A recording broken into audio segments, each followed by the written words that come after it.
नमस्कार, स्वागत है आपका न्यूज स्कूप पर। आपके साथ में गेटी भावे। एक नजर डालते हैं आज की बड़ी खबरों पर। अजीत पवार ने मतदाताओं को लेकर जताया संदेह, कहा मुझे नहीं लगता ओबीसी महायुति के साथ खड़े होंगे। महाराष्ट्र के विधानसभा चुनाव में बीजेपी का बड़ा फोकस ओबीसी मतदाताओं पर है। पार्टी ओबीसी मतदाताओं को रिझाने की हर संभव कोशिश कर रही है और महायुति की सरकार ने इस समुदाय के लिए बड़े ऐलान भी किए हैं। लेकिन महायुति सरकार में शामिल उप मुख्यमंत्री अजीत पवार को इस बात पर भरोसा नहीं है कि महाराष्ट्र के विधानसभा चुनाव में ओबीसी मतदाता बड़े पैमाने पर महायुति के साथ खड़े होंगे। केंद्र सरकार बोली केरल के पास है पर्याप्त फंड, वायनाड को राष्ट्रीय आपदा घोषित करने से किया इनकार। केंद्र सरकार ने केरल के वायनाड में हुई लैंडस्लाइड को राष्ट्रीय आपदा घोषित करने से इनकार कर दिया है। केंद्र ने केरल को सूचित किया है कि 30 जुलाई को वायनाड में हुए भूस्खलन को राष्ट्रीय आपदा घोषित नहीं किया जा सकता। साथ ही केंद्र सरकार ने यह भी कहा कि केरल सरकार के पास राहत कार्यों के लिए पर्याप्त धनराशि उपलब्ध रही है। राज्य सरकार ने इस त्रासदी से प्रभावित लोगों के राहत और पुनर्वास के लिए केंद्र से 900 करोड़ रुपए की सहायता मांगी। बता दें कि जुलाई 2024 में वायनाड में हुई लैंडस्लाइड में 231 लोगों की मौत हो गई थी और 47 अन्य अभी भी लापता हैं। यूपी में आरओ परीक्षा स्थगित, यूपी पीएससी ने मानी छात्रों की मांग। उत्तर प्रदेश के प्रयागराज में आरओ परीक्षा को एक साथ कराए जाने की मांग को लेकर कई दिन प्रदर्शन कर रहे छात्रों की मांग उत्तर प्रदेश लोक सेवा आयोग ने मान ली है। दरअसल आयोग ने आरओ परीक्षा को स्थगित करने का फैसला लिया है। साथ ही पीसीएस परीक्षा को पुराने ही पैटर्न पर आयोजित करने की बात कही है। अब पीसीएस और आरओ परीक्षा एक ही तारीख पर आयोजित होंगी। नई तारीख आयोग की ओर से बाद में जारी की जाएगी। नौकरी के लिए हुई परीक्षा के बाद वीवीआईपी के करीबियों को मौका, हाईकोर्ट ने बताया चौंकाने वाला घोटाला। उत्तर प्रदेश विधानसभा और विधान परिषद में प्रशासनिक पदों पर होने वाली नियुक्तियों के लिए साल 2020-21 में 2 राउंड की परीक्षा हुई थी। इस परीक्षा के लिए 2.5 लाख लोगों ने आवेदन किया। हैरानी की बात यह है कि हर 5 में से 1 नियुक्ति उन कैंडिडेट्स को मिली है जो वीवीआईपी अधिकारी या फिर नेता के रिश्तेदार हैं। यूपी में इन सभी पदों पर हुई नियुक्ति ने एक बड़ा विवाद खड़ा कर दिया है। ये इतना ज्यादा विवादित हो गया है कि इसको लेकर हाईकोर्ट ने ये तक कह दिया कि एक चौंकाने वाला घोटाला है और इसकी सीबीआई जांच होनी चाहिए। कोर्ट ने इसको लेकर ईमानदारी की कमी और भाई भतीजावाद के गंभीर आरोप लगाए हैं।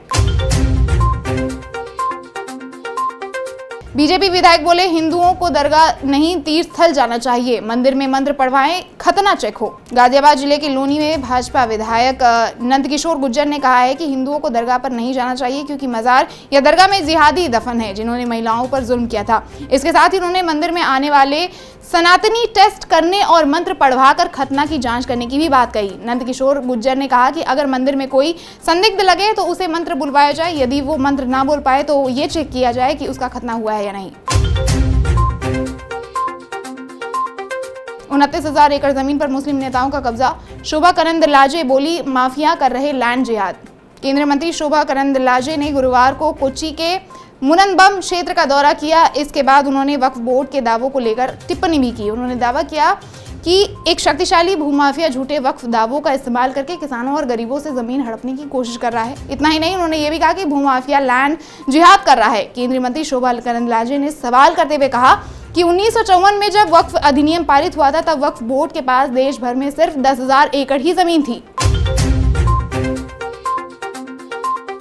फिरोजाबाद में 13 साल से फरार गैंगस्टर का एनकाउंटर, 50,000 का था इनाम। उत्तर प्रदेश के फिरोजाबाद में शुक्रवार सुबह एनकाउंटर के बाद गैंगस्टर कुलदीप सिंह को पुलिस ने गिरफ्तार कर लिया। एनकाउंटर के दौरान गैंगस्टर के पैर में गोली लगी है, उसे अस्पताल में भर्ती करवाया गया है। इस एनकाउंटर में थाना सिरसागंज की पुलिस और सर्विलांस टीम शामिल थी। कुलदीप पर 50,000 रुपए का इनाम घोषित है।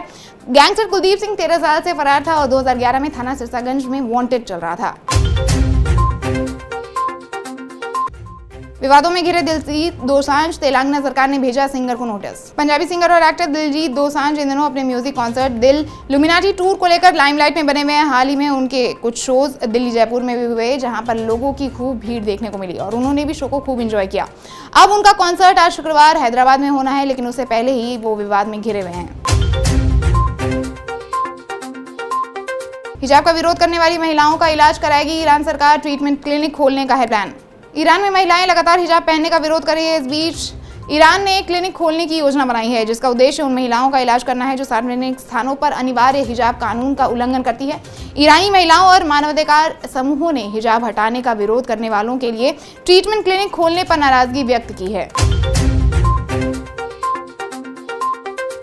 दिल्ली एनसीआर में ग्रैप लागू, ऑनलाइन क्लास, डिजिटल गाड़ियां पर बैन। दिल्ली एनसीआर में एयर क्वालिटी के बेहद ही खराब स्तर पर पहुंचने के बाद ग्रैब 3 लागू कर दिया गया है।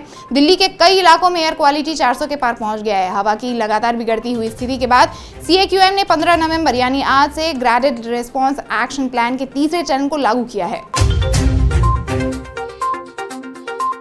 तो ये थी अब तक की बड़ी खबरें। बाकी देश दुनिया की तमाम खबरों को देखने के लिए न्यूज़ स्कूप से जुड़े रहें। न्यूज़ स्कूप को लाइक और सब्सक्राइब करें, वीडियोस को शेयर करें और नोटिफिकेशन के लिए बेल आइकन को प्रेस करना बिल्कुल ना भूलें। नमस्कार।